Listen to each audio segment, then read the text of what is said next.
Standard 9 social science में 4th number का जो चैप्टर है भारत के राष्ट्रीय आंदोलन, उस बारे में आज हम चर्चा करेंगे। तो सबसे पहले हम देखेंगे उसकी प्रस्तावना। तो भारत के दौरान अंग्रेज भारत के राजनीतिक परिस्थिति से अवगत हुए।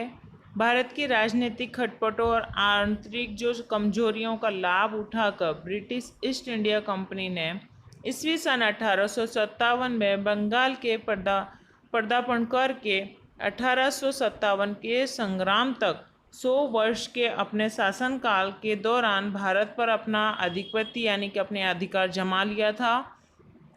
अंग्रेजों ने अपने अधिकार को बनाए रखने के लिए देश में धीरे धीरे उन्होंने मजबूत प्रशासनिक के ढांचों का विकास किया।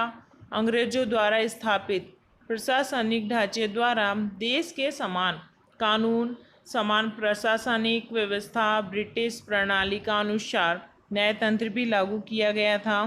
फिर भी भारत में रहने वाले अंग्रेजों ने इंग्लैंड के लिए अधिक लाभदायक कानून और प्रशासनिक व्यवस्था लागू की। अंग्रेज ने भारत का भोग लेकर इंग्लैंड को समृद्ध बनाकर भारत का सबसे अधिक आर्थिक शोषण किया। तो यहाँ पर इस प्रकार से प्रस्तावना दी, आगे हम जानेंगे कि किस प्रकार से अंग्रेजों ने भारत को मतलब इस चीज़ की नींव बनाकर इंग्लैंड को किस प्रकार समृद्ध किया और भारत का किस प्रकार से शोषण किया गया उस बारे में है। तो सबसे पहले हम जानेंगे, हमारा पॉइंट है 1857 का संग्राम। तो 1857 का जो ये संग्राम दिया हुआ है ये आपके 8th क्लास में आप लोग पढ़ चुके हैं सेमेस्टर 1 में, जिसके अंदर आपको यहाँ पर जो राजनीतिक असंतोष है, आर्थिक शोषण, सामाजिक धार्मिक कारण, सैनिक कारण, तात्कालिक कारण जो हैं, ये सारे जो मेन पॉइंट हैं ये 1857 के संग्राम के कारण बताए गए हैं। इनकी वजह से 1857 का संग्राम में लोगों ने अपना नेतृत्व किया और जिसके जो मेन नेतृत्व निभाने वाले थे वो थे नाना साहेब, तात्या टोपे, कुंवर सिंह, लक्ष्मीबाई, बहादुर शाह जफर, इन संग्राम में शामिल हुए। और 1857 के संग्राम के अनेक परिणाम और प्रभाव में, जिसमें भारत में कंपनी शासन का अंत और ब्रिटिश शासन की शुरुआत किस प्रकार से हुई, किस प्रकार यहाँ पे सैनिक और सामाजिक धार्मिक परिवर्तन का समावेश किया गया। तो ये इस प्रकार यहाँ पे हम सारी चीज़ें सीखेंगे, जिसमें हम 8वीं में पढ़ चुके हैं। इन सभी कारणों को पर एक बार हम फिर से इसे दोहरा लेते हैं। तो आइए हम सबसे पहले जानेंगे यहाँ पे 1857 का स्वतंत्रता संग्राम, जिसमें आपको दिया है राजनीतिक असंतोष। तो राजनीतिक असंतोष किसे कहते हैं? तो कंपनी के अधिकारियों ने जो अन्यायी और कूटनीतियों के द्वारा, कुछ अनुचित गठबंधनों के द्वारा भारत के बहुत सारे प्रदेशों पर क्या की थी, सत्ता स्थापित कर ली थी। अर्थात ये कह सकते हैं कि कई सारे राज्यों को उन्होंने इस प्रकार भी हड़प लिया था कि कई राज्य ऐसे थे जहाँ के राजा जो थे वो निसंतान थे, तो वहाँ उन राज्यों को भी हड़प लिया। तो इस प्रकार से कई प्रकार से कूटनीतियाँ करके उन्होंने कई प्रदेशों की सत्ता को स्थापित किया था, जिसकी वजह से राजनीतिक संग्राम हुआ, जिसमें नेतृत्व जो किया था वो थे झांसी की रानी और बिहार के थे राजा कुंवर साहब। तो ये लोग जो थे वो राजनीति की वजह से संग्राम में इन लोगों ने हिस्सा लिया था। फिर दूसरा पॉइंट हमारा दिया है यहाँ आर्थिक शोषण।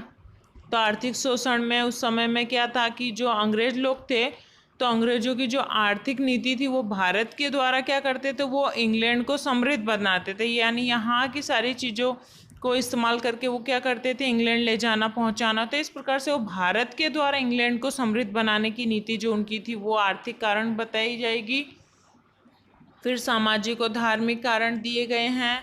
तो इसमें जो कंपनी सरकार क्या करती थी, तो यहाँ पे बताया गया कि जो सामाजिक सुधार की जो नीतियाँ थी वो अपनाई जाती थी। यहाँ पर लोगों को भय पैदा किया जाता था। यहाँ लोगों को भय कैसा पैदा किया जाता था कि उन्हें यहाँ पे जो कंपनी सरकार जो थी, तो वो जो कंपनी की स्थापना की थी, तो ऐसा कहा जाता था कि कंपनी सरकार इरादापूर्वक ईसाई धर्म को स्वीकार करवा कर भारत के धर्म और संस्कृति को क्या करेगी, नष्ट करना चाहते हैं। तो इस प्रकार से ये सामाजिक और धार्मिक नीति का कारण बनाई गई है 1857 का।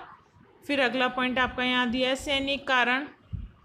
तो सैनिक कारण में बताया गया है कि यहाँ पे जो अंग्रेज थे, तो अंग्रेजों के सामने जो भारतीय सेना थी वो बहुत ही तुच्छ और एकदम हल्की मानी जाती थी।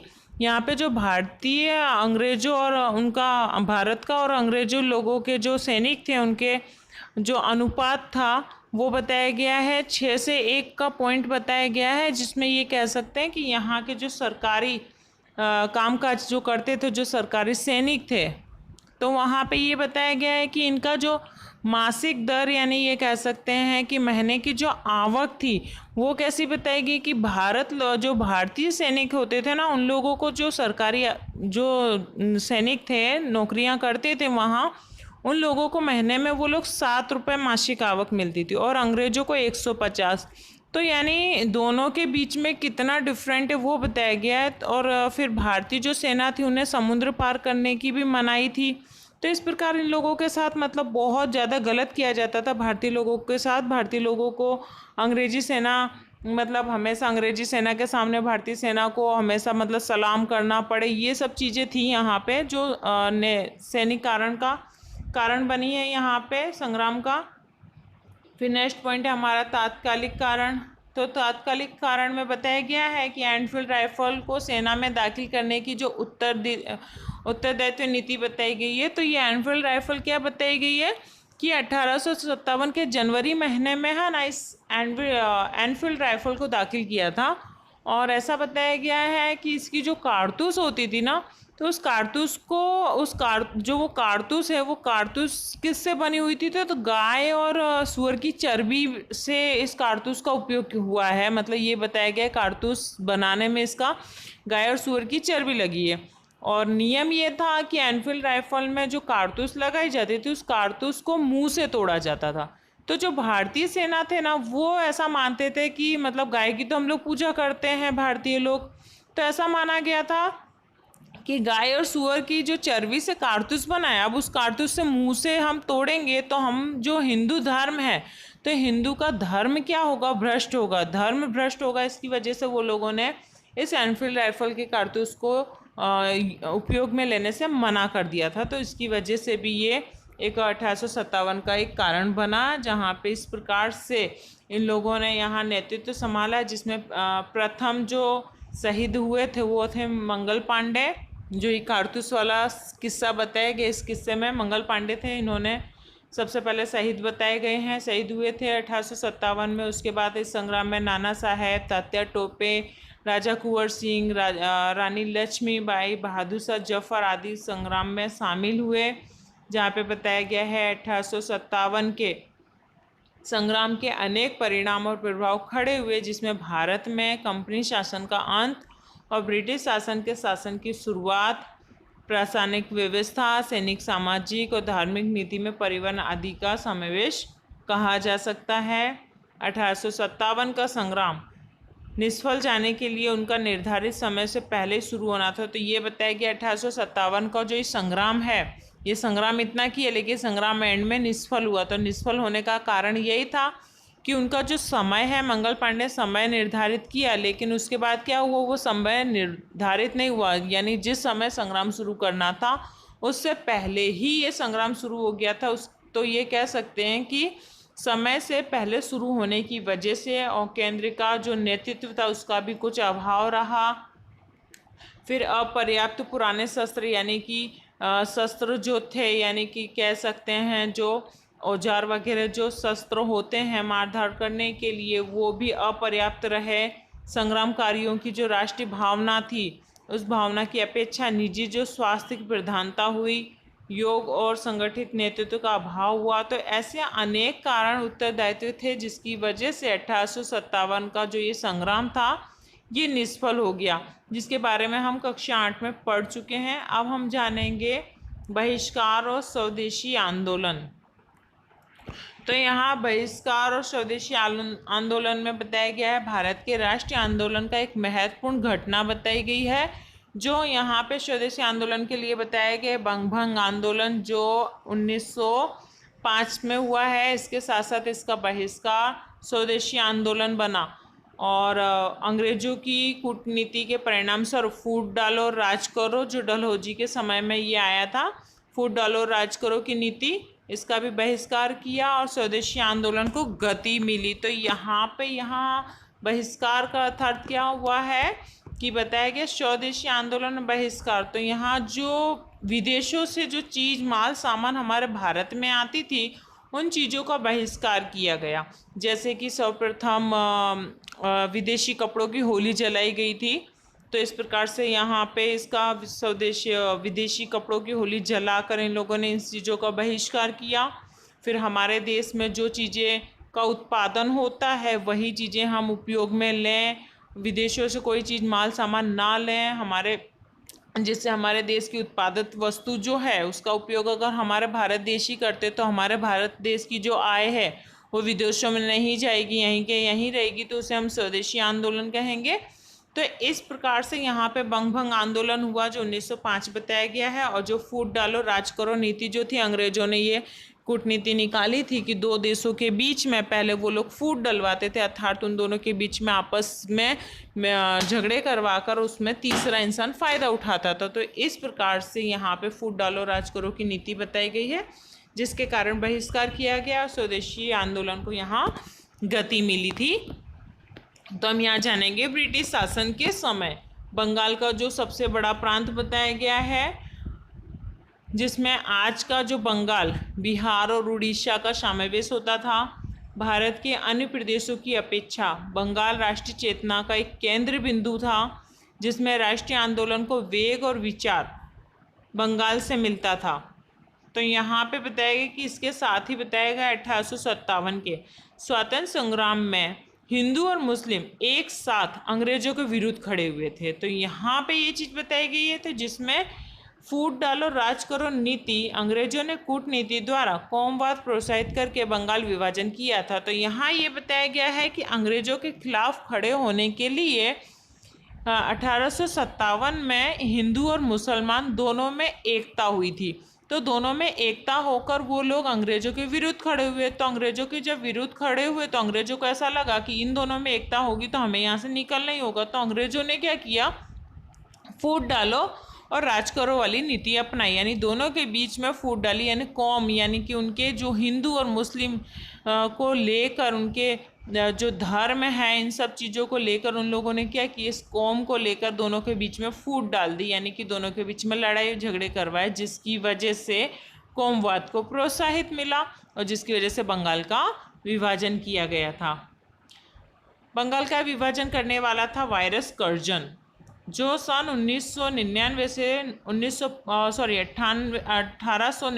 से 1905 के द्वारा उसने विशाल बंगाल प्रांत में प्रशासनिक कार्य क्षमता लाने के लिए और उसके बहाने से उसने पूर्व बंगाल और पश्चिम बंगाल ऐसे दो बंगाल के विभाजन किए थे, जहां बंगाल के विभाजन का उग्र विरोध शुरू हो गया था 16 अक्टूबर 1905। तो यहाँ आपको याद रखना है कि 1905 में वाइसराय कर्जन, जिसने बंगाल के दो भाग किए थे, एक पूर्व बंगाल और एक पश्चिम बंगाल, और जहाँ पर बताया गया है बंगाल के विभाजन का जो उग्र विरोध शुरू हुआ तो 16 अक्टूबर 1905 को बंगाल का प्रांत विभाजन लागू किया गया था। उस दिन बंगाल का जो प्रांत था वो राष्ट्रीय शोक के दिवस के रूप में मनाया जाता है। इसलिए यहाँ पर अगर एक वाक्य में आपको पूछा भी जाता है कि बंगाल का जो प्रांत है वो किस रूप में मनाया जाता है, तो राष्ट्रीय शोक दिवस में, और वो 16 अक्टूबर को मनाया जाता है।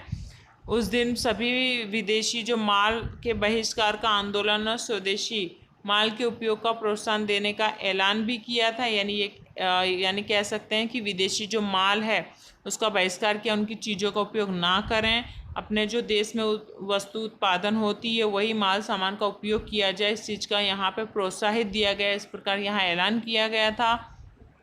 केवल बंगाल ही नहीं बल्कि बंगाल के जो अन्य लोग भी हैं वो भी मानने लगे थे कि हिंद राष्ट्रवाद का जो ज्वार जिस जोर शोर से शुरू हुआ उसे रोकने के लिए यह विभाजन किया गया है। तो तो उन लोगों ने भी ऐसा मान लिया था कि यहाँ राष्ट्रवाद का जो जोर शुरू हुआ है उसी को रोकने के लिए हमें यहाँ बंगाल का विभाजन किया गया। ऐसा लोग, बंगाल के लोग और बंगाल के अन्य जो भारतीय लोग थे वो भी इस चीज़ को मान बैठे थे। तो उस दिन संग्राम जो वो समग्र यानी कि पूरा बंगाल, हिंदू और मुसलमानों ने एक दूसरे को राखी बांधकर संगठन शक्ति का दर्शन कराया। तो यहाँ पे ये बताया गया है कि यानी जो बंगाल में रहने वाले लोग थे वो, और जो बंगाल के बल्कि अन्य जो भारतीय लोग थे वो लोग इस चीज़ को मान चुके थे कि यहाँ जो हमें हिंद राष्ट्रवाद का जो यहाँ पे जोर शोर शुरू किया गया है, तो उसे राष्ट्रवाद को रोकने के लिए अंग्रेजों ने हमारे बीच में फूट डाल के ये बंगाल का विभाजन करवाया है। तो इसके लिए उस दिन क्या किया, समग्र बंगाल ने यानी पूरे बंगाल में हिंदू और मुसलमान ने एक दूसरे को राखी बांधी और ये चीज़ साबित की थी कि यहाँ पे शक्ति का संगठन यानी हमारी यहाँ एकता है, इस चीज़ का उन्होंने दर्शन कराया। तो इस आंदोलन को 3 महत्वपूर्ण लक्षण दिए गए थे। एक स्वदेशी अपनाना, फिर विदेशी माल का बहिष्कार करना और राष्ट्रीय शिक्षा अपनाना। अर्थात कह सकते हैं कि अपने स्वदेशी अपनाना अर्थात अपने ही देश की वस्तु जो उत्पादन होती है वही वस्तु को खरीदना, विदेशी माल का बहिष्कार करना, विदेशों से जो भी माल सामान हमारे देश में आता है उन चीज़ों का भारतीय लोग कोई भी उपयोग भारत में नहीं करेगा, और राष्ट्रीय शिक्षा को अपनाना है। तो इस प्रकार से यहाँ पे ये महत्वपूर्ण 3 लक्षण बताए गए। स्वदेशी आंदोलन से भारत को खूब लाभ हुए, जबकि विदेशी माल का बहिष्कार करने के परिणाम स्वरूप इंग्लैंड के व्यापार को बहुत बड़ा झटका लगा था। इंग्लैंड के व्यापार को झटका क्यों लगा, क्योंकि पता है ना कि भारत के लोगों के द्वारा किस प्रकार से भारतीय लोगों के द्वारा ये लोग भारत से वस्तु को इंग्लैंड पहुंचाकर और इंग्लैंड को समृद्ध बना रहे थे। तो लेकिन जब भारत में भारत की चीज़ वस्तु कोई खरीदा जाने लगा, बाहर की जो विदेशी वस्तु थी उन्हें जब नहीं खरीदने लगे, उन चीज़ों का बहिष्कार होने लगा, तो इंग्लैंड को व्यापार को लेकर बहुत बड़ा झटका लगा। मैनचेस्टर ने आने वाले कपड़े जो थे वो बंद हो गए। इंग्लैंड का जो आयात किए जाने वाले जो सिगरेट, तंबाकू, चीनी आदि का जो आयात था यानी जो वस्तु भारत में आती थी वो चीज़ें घट गईं। भारत में बड़े कपड़े की बिक्री बढ़ गई, यानी भारत के अंदर ही जो कपड़े का उत्पादन होता है तो उसमें बिक्री बढ़ गई, क्योंकि विदेशी कपड़े थे वो तो खरीदना बंद हो गए। तो जो विदेशी कपड़े खरीदना बंद हो गए तो भारत के लोग जो थे भारत के ही कपड़ों को खरीदने लगे, तो जिसकी वजह से कपड़े में बिक्री हुई। स्वदेशी जो माल बनाने के कारखाने शुरू हुए। भारत के अतिरिक्त हिंद के अन्य जो प्रदेश थे, पंजाब है, उत्तर प्रदेश है, मध्य प्रदेश, मुंबई, मद्रास, चेन्नई आदि जो प्रांत थे वहाँ भी संघर्ष का प्रभाव पड़ा, जिससे गुजरात में भी स्वदेशी की लड़ाई की गूंज सुनाई दी। और ब्रिटिश पार्लियामेंट में ज़बरदस्त गूंज सुनाई दी थी, जिसमें पार्लियामेंट को पुनः विचार करके 6 वर्ष के बाद यहाँ पे 1911 में बंगाल का विभाजन रद्द करना पड़ा। जहाँ पे ये बताया गया कि यहाँ पर भी बंगाल का विभाजन होना था, लेकिन क्या हुआ कि जो स्वदेशी की लड़ाई जो हुई उससे पार्लियामेंट ज़बरदस्त गूंज पड़ी थी, जिसकी वजह से पार्लियामेंट को दोबारा विचार करना पड़ा। और विचार करके 6 वर्ष के बाद उन्हें 1911 में इस बंगाल का विभाजन जो करना चाहते थे उसे रद्द ही करना पड़ा, अर्थात वहाँ बंगाल का विभाजन नहीं हुआ। हिंदवासियों ने संगठन शक्ति की यह स्मरणीय विजय थी और अंग्रेज शासन के विरुद्ध ये जागृत हुई चेतना जो था ये इसका उल्लेखीय एक विजय का उल्लेखी था। अब यहाँ बताया गया है मुस्लिम लीग। आपके यहाँ जो भी ये टॉपिक मैं ले रही हूँ ये सारे टॉपिक आपको 8th क्लास में आप पढ़ चुके हो, इसलिए आपका ये देखा जाए तो एक प्रकार से रिवीजन ही है। अगर आपने ये 8वीं क्लास में व्यवस्थित पढ़ा होगा तो आप ये पॉइंट को अच्छी तरह से समझ सकते हैं। जैसे कि हमने अभी हाल ही आर्थिक कारण बहिष्कार पढ़ा, उसके बाद ये मुस्लिम लीग, तो यहाँ भी अंग्रेज फूट डालो राज करो वाली नीति अपनाकर यहाँ पर हिंदू और मुसलमानों के बीच में एक वैमनस्य खड़ा करना चाहते थे, जहाँ पे बताया गया जो तात्कालिक वायरस मिंटो और भारतीय मंत्री मॉडले के साथ मिलकर यहाँ भारत के राष्ट्रवाद को कुचल डालने की एक योजना बनाई थी, जहाँ बताया गया है कि राष्ट्र आंदोलन की शक्ति बढ़ गई और अंग्रेजों ने जो उच्च वर्ग के मुसलमानों की जो तरफदारी करनी शुरू कर दी। तो अलग मताधिकार और अलग मतदान मंडलों की मांग करने के लिए यहाँ मुसलमानों का एक समूह को समझाने के लिए अंग्रेज क्या रहे, सफल रहे। सफल क्यों बताए गए हैं? क्योंकि यहाँ पे बताया गया ना कि यहाँ जो भारत के राष्ट्रवाद को कुचल डालने की एक योजना बनाई गई थी, यानी एक प्लानिंग की गई, जिसकी वजह से आंदोलन की शक्ति क्या हुई थी, बढ़ती गई थी। तो अंग्रेजों ने क्या किया, जो उच्च वर्ग वाले मुसलमान थे ना, उन लोगों की तरफदारी करना शुरू कर दी। अब जब उनकी तारीफ करना शुरू कर दी, उनकी तरफदारी करने लगे, तो वो लोगों को इस प्रकार से वहाँ मंडलों की मांग की और फिर मुसलमानों का समूह इकट्ठा किया गया और समूह को इकट्ठा करके वहाँ अंग्रेज उन्हें इस समूह को समझाने लगे, जिसमें ये कामयाब हो गए। परिणाम स्वरूप मुसलमान लीग की स्थापना हुई 1906 में।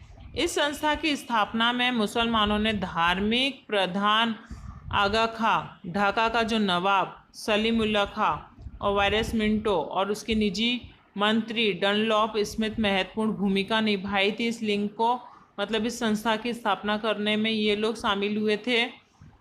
मुस्लिम कांग्रेस के वार्षिक अधिवेशन में उपस्थित ना रहें, इसके लिए कांग्रेस अधिवेशन के दिन मुस्लिम लीग का वार्षिक अधिवेशन आयोजित किया गया। तो यहाँ क्या बताया गया कि मुस्लिम कांग्रेस के जो वार्षिक अधिवेशन में उपस्थित ना रह सकें, इसलिए कांग्रेस अधिवेशन के दिन ही इन लोगों ने मुस्लिम लीग की वार्षिक अधिवेशन को शुरुआत की। इस तरह से अलग प्रतिनिधित्व की मांग मुसलमानों ने की, परंतु अंग्रेजों की नीति की ही सोच थी।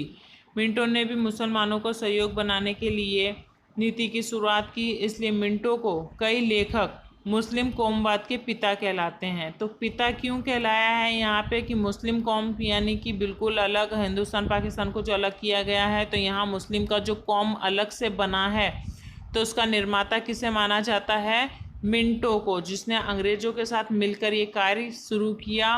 मिंटो ने मिलकर अंग्रेज़ों के साथ ये इस लिंग की स्थापना करने में अपनी पूरी भूमिका निभाई, इसलिए यहाँ पे मिंटो को कई लेखक मुस्लिम कौम के पिता कहते हैं। और ये भी पॉइंट आपको याद रखना है कि मुस्लिम कौम के पिता कौन है, तो यहाँ आप याद रखें मिंटो मुस्लिम कौम के पिता। ठीक है। एक इतिहास तो यहाँ तक लिखा जाता है कि पाकिस्तान का जो सच्चा निर्माता है वो मुस्लिम अली जिन्ना या रहमतुल्लाह नहीं बल्कि मिंटो ही था। तभी हिंदू मुस्लिम का संघर्ष बढ़ा और अंत में हिंद के विभाजन के परिणाम में विभाजन परिमित हुआ था कि किस प्रकार से हिंदू मुसलमान अलग हुए और हिंदू किस प्रकार से मुसलमानों से अलग हुआ था। तो यहाँ पे हम लोग पाकिस्तान के सच्चे निर्माता तो मोहम्मद अली और जिन्ना को ही पहचानते हैं, जबकि ये नहीं थे। इनके जो पाकिस्तान का सच्चा निर्माता था मिंटो, जिसने अंग्रेज़ों के साथ मिलकर ये कूटनीति अपनाई और यहाँ पर किस प्रकार से मुस्लिम लीग की स्थापना की थी। अब यहाँ हम जानेंगे उग्र क्रांतिकारी आंदोलन का उदय और उसका विकास।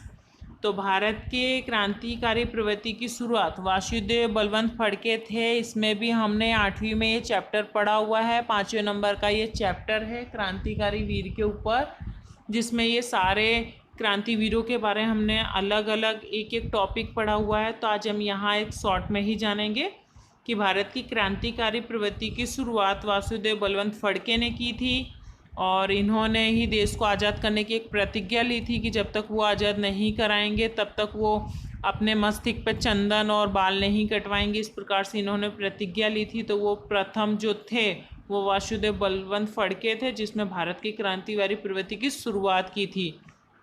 चाफेकर बंधु दामोदर चाफेकर, बालकृष्ण चाफेकर, फिर वीर सावरकर। वीर सावरकर वो क्रांतिकारी वीर हैं जिन्होंने अपने भारत में पहली बार विदेशी कपड़े की होली जलाई थी। तो ये वीर सावरकर जो हैं जिन्होंने मित्र मेला की भी स्थापना की थी।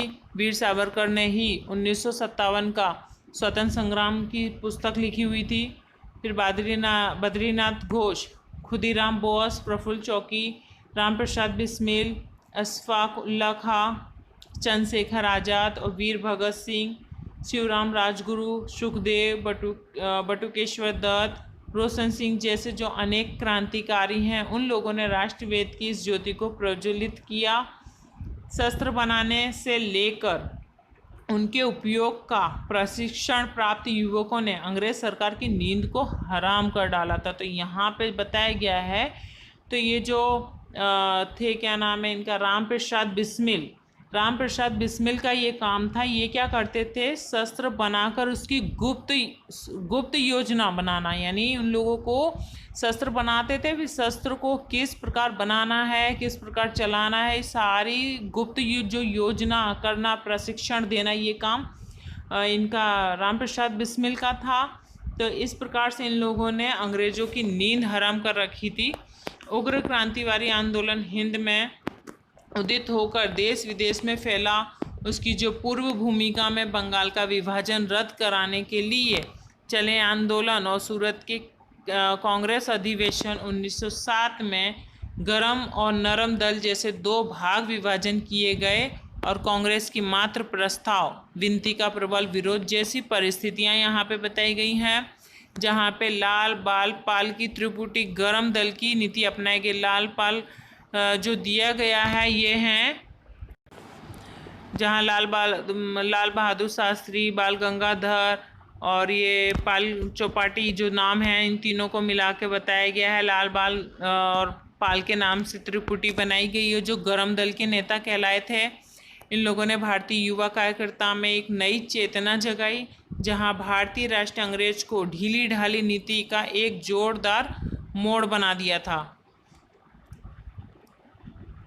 फिर लोकमान्य जो बाल गंगाधर तिलक ने उग्र भाषा में घोषित किया था कि जो स्वराज है वह हमारा जन्मसिद्ध अधिकार है। तो ये एक नारा दिया गया है जो हम कभी भी कई जगह पूछा जाता है, स्वराज हमारा जन्मसिद्ध अधिकार है।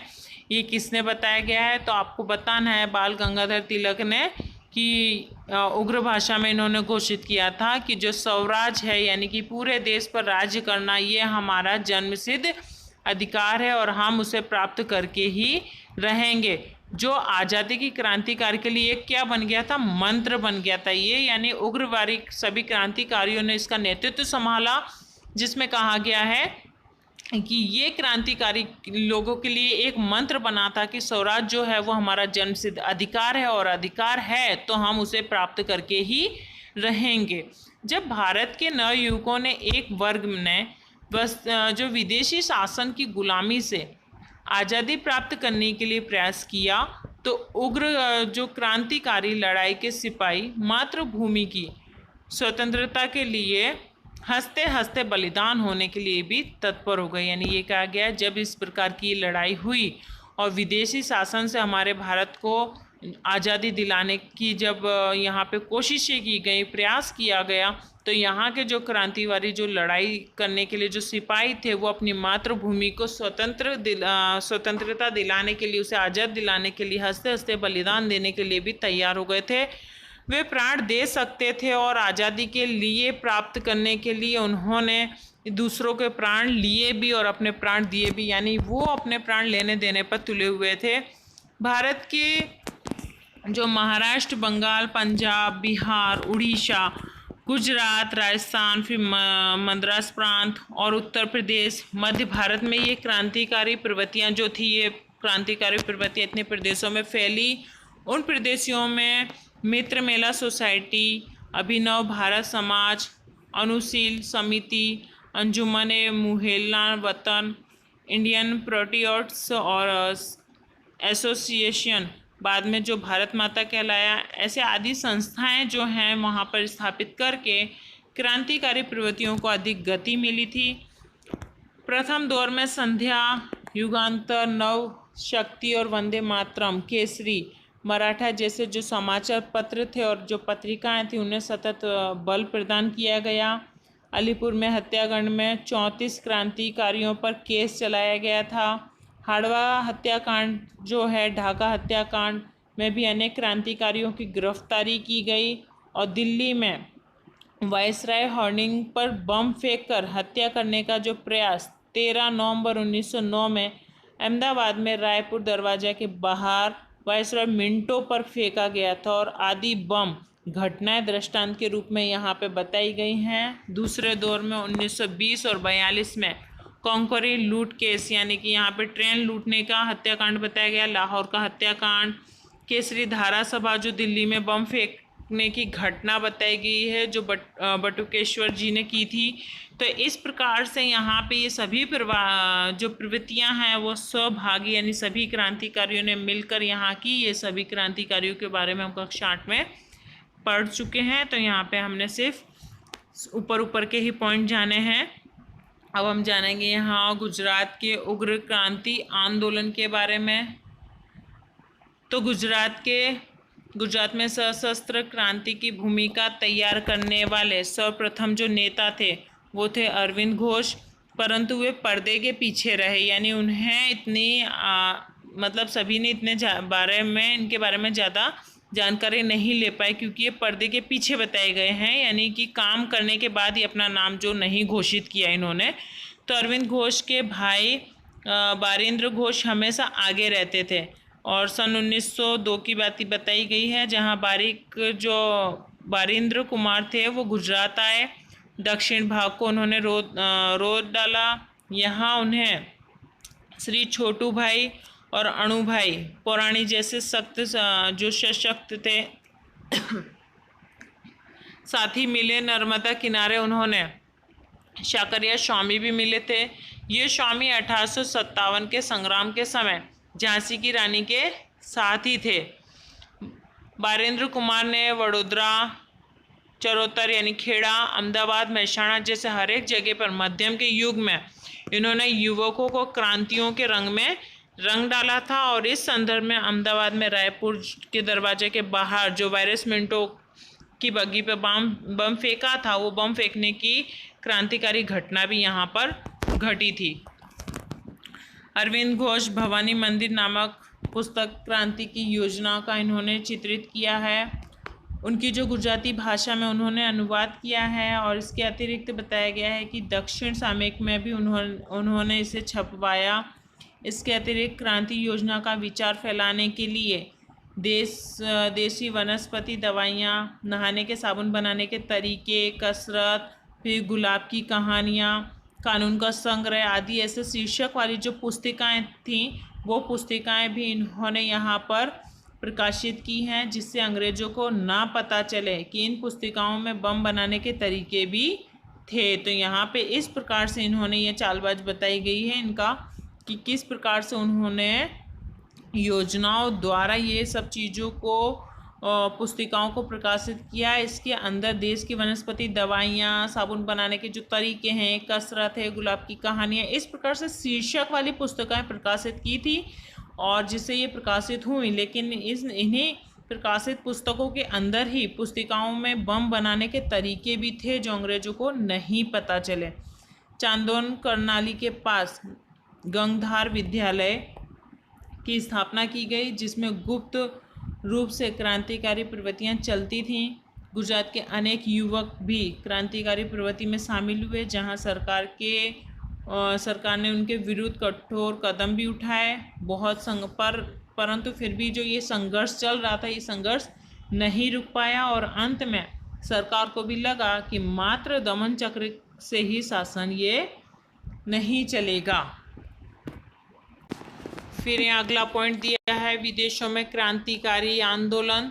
तो भारत को अंग्रेजों के शासन से मुक्ति दिलाने के लिए विदेशों में भी क्रांतिकारी आंदोलन की शुरुआत हुई थी, जहाँ पे भारत में शुरू हुई जो उग्र क्रांतिकारी जो प्रवृत्तियाँ थी, जो भारत से बाहर ठेठ इंग्लैंड, कनाडा, जर्मनी, फ्रांस और म्यांमार और मलाया, सिंगापुर, अफगानिस्तान, रूस आदि तक ये क्रांतिकारी फैली थी। फिर है विदेशों में क्रांतिकारी प्रवृत्तियों का सक्रिय क्रांतिकारी। तो श्यामजी कृष्ण वर्मा, मदन लाल ढींगरा, वीर सावरकर, फिर लाला हृदयलाल, उधम सिंह, राजा महेंद्र प्रताप, मैडम भिकामे जी कामा, सरदार सिंह राणा, मौलाना अब्दुल मौलाना बसीस, फिर चंपक रमण पिल्लाई, डॉक्टर मथुरा सिंह, खुद्द बक्कास जैसे क्रांतिकारी भी इस क्रांतिकारी में जुड़े, जहाँ पे विदेशी बताया गया। तो यहाँ पे श्यामजी कृष्ण वर्मा के बारे में तो बताया गया है कि इन लोगों ने होम रूलिंग की स्थापना की थी। फिर मैडम भिकामा जी कामा के बारे में बताया गया है कि ये वो महिला हैं जो इस क्रांतिकारी में जुड़कर इन्होंने इंग्लैंड में सर्वप्रथम हमारे भारत का राष्ट्र ध्वज लहराया था।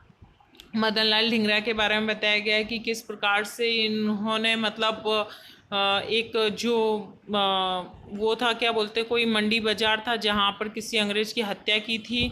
फिर वीर सावर के बारे में तो बताया गई है कि किस प्रकार से उन्होंने भारत में सर्वप्रथम विदेशी कपड़ों की होली जलाकर विदेशी कपड़ों का या विदेशी माल सामान था उसका बहिष्कार किया, और 1857 की जो पुस्तक है वो भी इन्होंने ही लिखी थी। तो इस प्रकार से यहाँ पे सभी किस प्रकार से क्रांतिकारी प्रवृत्तियों में जुड़ के इन्होंने सक्रिय क्रांतिकारी की उस बारे में बताया गया है।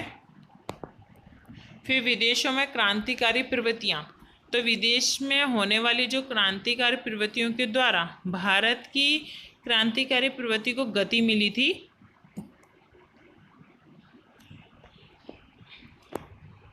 जहां इंग्लैंड से गुप्त रूप में रसोई बिस्तर में पिस्तौल यानी शस्त्र भारत को भेजते थे।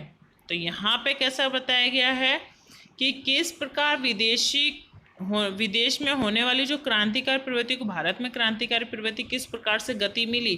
तो इंग्लैंड के जो गुप्त रूप में जो रसोइये थे, रसोई लोग, वो लोग क्या करते थे रसोइये, तो वो बिस्तर के अंदर शस्त्र को यानी पिस्तौल वगैरह को भारत में भेजा करते थे। फिर क्रांतिकारियों को आलोचना करने वाले जो अंग्रेज विलियम वायली की मदन लाल ढींगरा ने हत्या की थी। अभी हाल में बताया ना कि किसी भरी सभा में यानी कि किसी मार्केट वगैरह में ही मदन लाल ढींगरा ने किसी की हत्या की थी अंग्रेज की। तो वो ये बताया गया है यहाँ पर कि क्रांतिकार की आलोचना करने वाले जो अंग्रेज विलियम था वायली, उसकी मदन लाल ढींगरा ने हत्या की थी। 1907 में अमेरिका के कैलिफोर्निया में इंग्लैंड इंडिपेंडेंट लीग की संस्था की स्थापना की गई, जिसके बाद ये लाला हृदय लाल ने गदर पार्टी इसका नाम रखा था। फिर 4 भाषाओं में गदर साप्ताहिक शुरू हुआ। इस प्रवृत्ति में तारकनाथ दास और करतार सिंह भी शामिल हुए थे। फिर जर्मनी के जो चंपक रमन पिल्लाई हैं, उन्होंने हिंद राष्ट्रीय स्वयंसेवक दल की रचना करके इसे इराक को मुख्यालय बनाया। वहाँ से भारत पर आक्रमण करने की योजना बनाई गई और 1907 में यहाँ ये योजना तैयार की गई थी। जर्मनी के स्टुटगार्ट शहर में आयोजित अंतर्राष्ट्रीय समाजवादी परिषद में सर्वप्रथम मैडम कामा ने तैयार हुआ था, जहाँ राष्ट्रध्वज फहराया। अफगानिस्तान के जो राजा थे महेंद्र प्रताप की अध्यक्ष में राष्ट्रीय अध्यक्ष की अध्यक्ष के पद पर काम चला। स्वतंत्र सरकार की इन्होंने रचना की, जिसमें बकलतुल्ला और अबिदुल्ला, जो मौलाना बशीर, शमशेर सिंह, डॉक्टर मथुरा सिंह आदि भी इसमें शामिल हुए थे। इस सरकार ने रूस, ईरान, तुर्की आदि से सहायता प्राप्त करने का प्रयास किया और तुर्की के जो प्रधान थे अनवर पाशा और गवर्नर को भी यहाँ पर शामिल किया गया। ये लोग इससे मिले। रेशमी रुमाल पर लिखे गालिबनामा षड्यंत्र सभी मुसलमानों ने एकत्र संगठित होकर ईसाइयों के विरुद्ध में यहाँ पर जंग शुरू की थी और वे पकड़े भी गए थे। राजा महेंद्र प्रताप ने अपने हस्ताक्षर वाले सोने की पट्टी रूस के जार के पास भेजी, जिससे जार को इंग्लैंड के साथ संबंध तोड़ डालने के लिए कहा था। और रूस के क्रांतिकारी टोटेस्टी ने भारत के क्रांतिवार को सभी तरह से सहायता देने का वचन दिया था। वामा यानी कि म्यांमार जो बताया गया, वहाँ पर सोहन लाल पाठक और सिंगापुर में पद्मानंद ने क्रांतिकारी प्रवृत्ति शुरू की थी। उसके अतिरिक्त बताया गया है कि कामागाटा मारू और तोशा मारू जो थे वह स्टूमोर की घटना के क्रांतिकारियों को विदेशों में अंग्रेजों के विरुद्ध भावना जागृत करने की यहाँ पर प्रेरणा शक्ति दी गई। भारत के राष्ट्रीय और उग्र क्रांतिकारी आंदोलन के इतिहास में देश भर से सभी जो भरे हुए 8 से लेकर जो 24 वर्ष की आयु वाले जो लोग थे वो सभी युवक इस क्रांतिकारी में जुड़े थे। मौत को मुट्ठी में लेकर कोई भी चाहक और रोमांच कार्य पूरा करते और पकड़े जाने पर हंसते हंसते इंकलाब जिंदाबाद कहते हुए और वंदे मातरम का गगनभेदी नारा लगाते हुए वो फांसी पर हंसते हंसते फंदे पर चढ़ जाते थे। इस तरह से मातृभूमि को आज़ादी कराने में उत्तम ध्येय के लिए वीरगति इन लोगों ने प्राप्त की उन्होंने जो ऊंची देशभक्ति और त्यागपत्र का बलिदान दिया हुआ है वे युवा पीढ़ी को हम सदियों तक प्रेरणा हमें देते रहेंगे। तो इस प्रकार से आज हमने ये चैप्टर यहाँ तक किया है। इसका जो अगला पॉइंट है ये मार्ले मिंटो का सुधार, गांधी जी के भारत का आगमन, ये सभी पॉइंट जो हैं हम नेक्स्ट